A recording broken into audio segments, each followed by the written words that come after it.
കേരളത്തിന്റെ കുറ്റകൃത്യങ്ങളുടെ ചരിത്രത്തിൽ അപൂർവമായ കേസുകളിൽ ഒന്നാണ് പാരമ്പര്യ വൈദ്യൻ ഷാബാസ് ഷെരീഫിനെ കൊലപ്പെടുത്തിയ സംഭവം.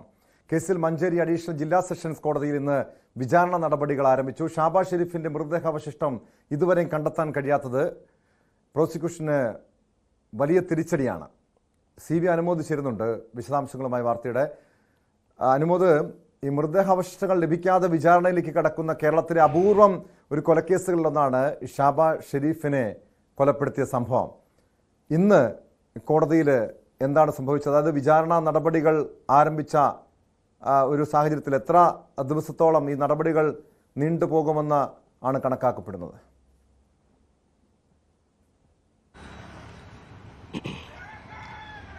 നമുക്കറിയാം, കേരളത്തിലെ അപൂർവങ്ങളായ കേസുകളിൽ ഒന്നായിട്ടാണ് ഷാബാസ് ഷെരീഫ് വധക്കേസിനെ കാണുന്നത്. കാരണം മൃതശരീരം ലഭിക്കാതെ വിചാരണ നടപടിയിലേക്ക് കിടക്കുന്നൊരു കേസാണ്. ഈ കഴിഞ്ഞ ദിവസം നമ്മൾ ഈ കേസിലെ പ്രോസിക്യൂട്ടറുമായി സംസാരിച്ചപ്പോൾ രാജൻ കേസിന് സമാനമായ ഒരു സാഹചര്യം, അതായത് രാജൻ കേസിലും രാജന്റെ മൃതശരീരം കിട്ടിയിരുന്നില്ല, അതേപോലെ തന്നെയാണ് ഇതിലെയും ഒരു അവസ്ഥ എന്നാണ് പറയുന്നത്. പക്ഷേ മൃതശരീരം കിട്ടിയില്ലെങ്കിൽ പോലും ശാസ്ത്രീയ സാഹചര്യ തെളിവുകളുടെ അടിസ്ഥാനത്തിൽ ഒരാൾ മരിച്ചുവെന്ന് കോടതിയെ ബോധ്യപ്പെടുത്താൻ കഴിഞ്ഞാൽ, ആ കേസിന്റെ മെറിറ്റിലേക്ക് കൊണ്ടുപോകാൻ കഴിഞ്ഞാൽ അത് കേസിന് ഗുണം ചെയ്യുന്നതാവും എന്നാണ് പ്രോസിക്യൂട്ടർ പറയുന്നത്. ഇന്ന് ഇപ്പോൾ കോടതിയിൽ സംഭവിച്ചിരിക്കുന്ന കാര്യം, ഈ കേസിലെ 7ാം പ്രതിയും ഈ ഒരു കുറ്റകൃത്യത്തിൽ പങ്കാളിയുമായിരുന്ന നൌഷാദ് എന്ന മോനു, അയാൾ കുറ്റസമ്മതം കോടതിയിൽ നടത്തുകയാണ്. ഇയാളെ കോടതി മാപ്പുസാക്ഷിയാക്കുന്നുണ്ട്. ഈ കേസിൽ പ്രോസിക്യൂഷൻ മാപ്പുസാക്ഷിയാക്കിയാണ് കൊണ്ടുവന്നിരിക്കുന്നത്. ഈ നൌഷാദിന്റെ വെളിപ്പെടുത്തലാണ് ഈ കേസിലേക്ക് നയിച്ചതും. അതായത് ഈ ഷാബാസ് ഷെരീഫിനെ തടവിലാക്കി 1 വർഷത്തിലേറെ വീട്ടിൽ തടങ്കിൽ പീഡിപ്പിച്ച് കൊന്ന് കഷ്ണങ്ങളാക്കി ചാലിയാറിൽ വലിച്ചെറിഞ്ഞ കാര്യം ഈ സംഭവം നടന്ന 2 വർഷത്തിന് ശേഷം ലോകമറിഞ്ഞത് നൌഷാദിന്റെ വെളിപ്പെടുത്തലിലൂടെയാണ്. അതാണ് നൌഷാദിനെ മാപ്പുസാക്ഷിയാക്കിയിട്ട് കോടതി ഇപ്പോൾ അയാളുടെ കുറ്റസമ്മത മൊഴി രേഖപ്പെടുത്തിക്കൊണ്ടിരിക്കുന്നത്. വരും ദിവസങ്ങളിൽ മറ്റു പ്രതികളെയും വിചാരണയ്ക്ക് കൊണ്ടുവരും. ഇതിൽ ഏറ്റവും നിർണായകമായിട്ടുള്ളത് ഈ ഷാബാസ് ഷെരീഫിന്റെ തലമുടിയിൽ നിന്നും ലഭിച്ച DNA പരിശോധനയുടെ ഫലമാണ്. ഷാബാസ് ഷെരീഫിന്റെ മൃതദേഹം കഷ്ണങ്ങളാക്കി വലിച്ചെറിയാൻ കൊണ്ടുപോയ വാഹനത്തിൽ നിന്ന് ആണ് ഈ ഒരു തലമുടി ലഭിച്ചിട്ടുള്ളതെന്നാണ് നമുക്കറിയാൻ കഴിയുന്നത്.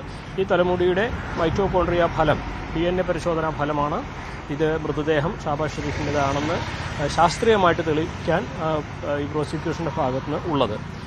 ഇനി മറ്റ് കൂടുതൽ തെളിവുകൾ, ശാസ്ത്രീയമായിട്ടുള്ള തെളിവുകളും അതുപോലെ സാഹചര്യ തെളിവുകളുമാണ് കേസിൽ പ്രധാനമായിട്ടും പ്രോസിക്യൂഷൻ മുന്നോട്ട് വയ്ക്കാൻ പോകുന്നത്. ഇത് 2019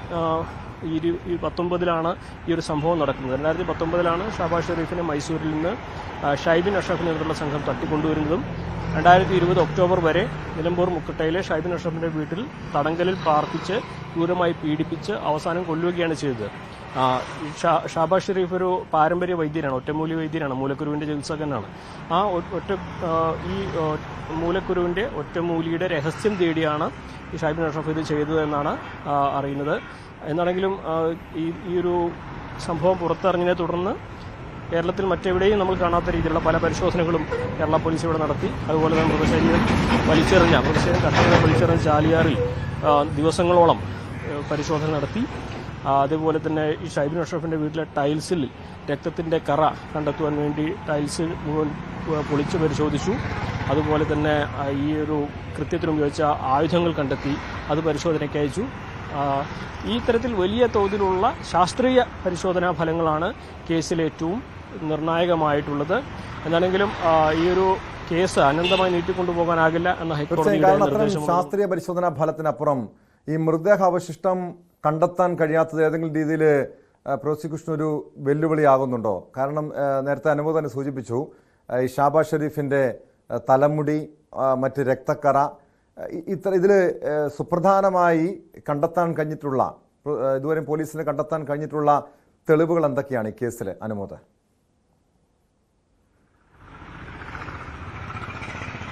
അത്തരം മുഴുവൻ കാര്യങ്ങളും പോലീസ് ഇതുവരെ പുറത്തുവിട്ടിട്ടില്ല. കാരണം അതൊരു കേസിന്റെ ഒരു സസ്പെൻസ് ആക്കി പ്രോസിക്യൂഷൻ നിലനിർത്തുകയാണ് ചെയ്യുന്നത്. കാരണം ഇത്തരം കാര്യങ്ങൾ പുറത്തുവിടുന്നത്, പ്രത്യേകിച്ച് ഈ കേസിൽ ഏറ്റവും നിർണായകമായ പല തെളിവുകളും കോടതിയിൽ മാത്രം ഹാജരാക്കി അല്ലെങ്കിൽ കോടതിയിൽ മാത്രം വെളിപ്പെടുത്തുക എന്നൊരു നിലപാടാണ് പോലീസ് സ്വീകരിച്ചിരിക്കുന്നത്. കാരണം അത് കേസിന്റെ ഗതിയെ ബാധിക്കും എന്ന നിരീക്ഷണമുള്ളത് കൊണ്ടാണ്.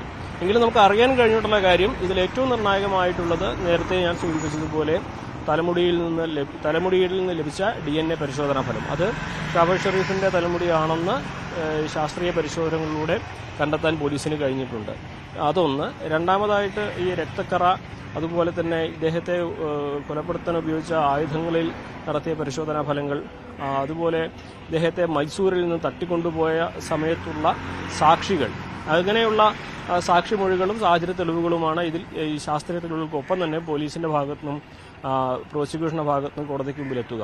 പക്ഷേ ഇതിൽ കൂടുതൽ വെളിപ്പെടുത്തൽ പോലീസ് ഇപ്പോൾ നടത്താത്തത് സ്വാഭാവികമായിട്ടും മൃതശരീരം കിട്ടാത്ത ഒരു കേസിൽ മറുവശത്ത് സമ്പന്നനായ, അതായത് ഗൾഫിൽ ഒരുപാട് കുറ്റകൃത്യങ്ങളിൽ പേരുള്ള, നിരവധി കേസുകളിൽ പ്രതിയായിട്ടുള്ള, അതീവ സമ്പന്നനായിട്ടുള്ള ഒരു വ്യക്തി ആയതുകൊണ്ട് തന്നെ പലതരത്തിലും ഈ കേസിനെ അട്ടിമറിക്കാനുള്ള സാധ്യതകളുണ്ട് എന്നാണ് പോലീസിന്റെ തന്നെ നിഗമനമുള്ളത്. ആ ഒരു സാഹചര്യത്തിൽ പല തെളിവുകളും പോലീസ് ഇപ്പോൾ പുറത്തു പറയുന്നില്ല. പ്രോസിക്യൂഷൻ കോടതിയിൽ മാത്രം രഹസ്യമായിട്ട് അവതരിപ്പിക്കും എന്നാണ് അറിയാൻ കഴിയുന്നത്. നിലവിൽ ഈ മൃതശരീരം ലഭിച്ചിട്ടില്ല എന്നതുകൊണ്ട് മാത്രം ഈ പ്രോസിക്യൂഷന്റെ വാദം തള്ളിക്കളയാൻ കഴിയില്ല എന്ന അവകാശവാദമാണ് പ്രോസിക്യൂഷനുള്ളത്. കാരണം ഒരാൾ മരിച്ചുവെന്ന് കോടതിയെ ബോധ്യപ്പെടുത്താനായാൽ അത് ഈ ഒരു കൊലക്കേസിന്റെ വിചാരണയ്ക്ക് സഹായകമാകും, കൊലക്കേസിന്റെ വിചാരണയ്ക്ക് തടസ്സമാകില്ല എന്ന വിശദീകരണമാണ് അവരുടെ ഭാഗത്തു നിന്നുള്ളത്. അയാൾ മരിച്ചുവെന്ന് തെളിയിക്കുവാൻ ഈ ഒരു ശാസ്ത്രീയ തെളിവുകൾ കൊണ്ടും സാഹചര്യ തെളിവുകൾ കൊണ്ടും സാധിക്കുമെന്ന ആത്മവിശ്വാസമാണ് പ്രോസിക്യൂഷനുള്ളത്.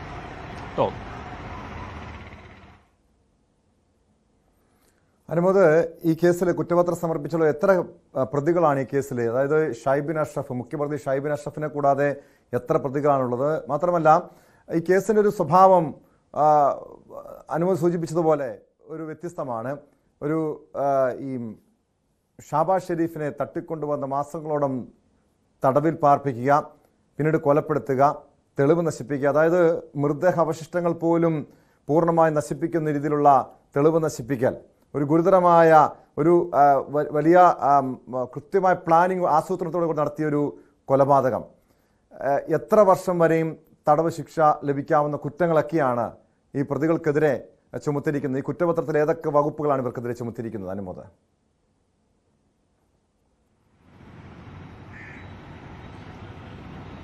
കേസിൽ 15 പ്രതികളാണുള്ളത്. ഷൈബിൻ അഷ്റഫും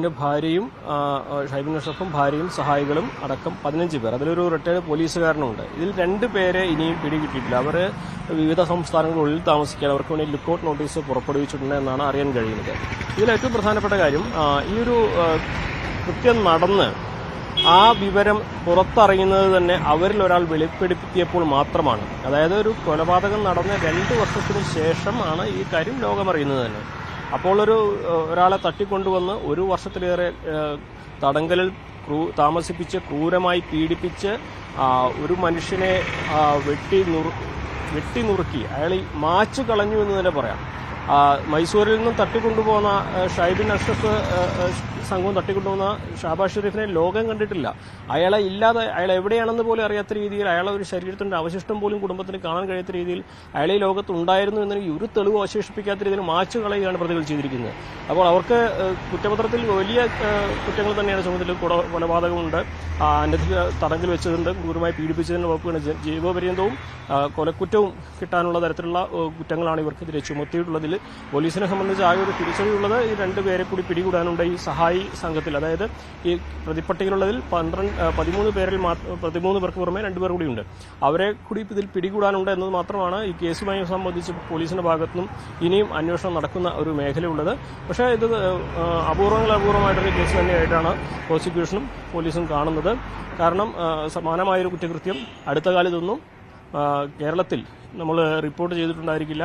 കാരണം ഒരു മൃതദേഹത്തിന്റെ ഒരവശിഷ്ടവും ഇല്ലാതെ ഒരു കണം പോലും കണ്ടെത്താൻ കഴിയാത്ത രീതിയിൽ ആ ഒരു മനുഷ്യനെ മാച്ചു കളഞ്ഞ, അതും 1 വർഷത്തിലേറെ അയാളെ തടങ്കലിൽ ചങ്ങലക്കിട്ട് പീഡിപ്പിച്ച് അയാളുടെ മൃതശരീരം കൊത്തിനുറുക്കി, 1000-ലേറെ കഷ്ണങ്ങളെ കൊത്തിനുറുക്കി എന്നൊക്കെയാണ് പ്രോസിക്യൂഷൻ പറയുന്നത്. അതായത് ശരീരത്തിന്റെ അവശിഷ്ടം ഏതാണെന്ന് തിരിച്ചറിയാൻ പോലും കഴിയാത്ത രീതിയിൽ കൊത്തിനുറുക്കിയാണ് ഈ ഒരു മൃതശരീരം ഡംപ് ചെയ്തിരിക്കുന്നത്, ചാലിയാറിൽ തള്ളിയിട്ടുള്ളത്.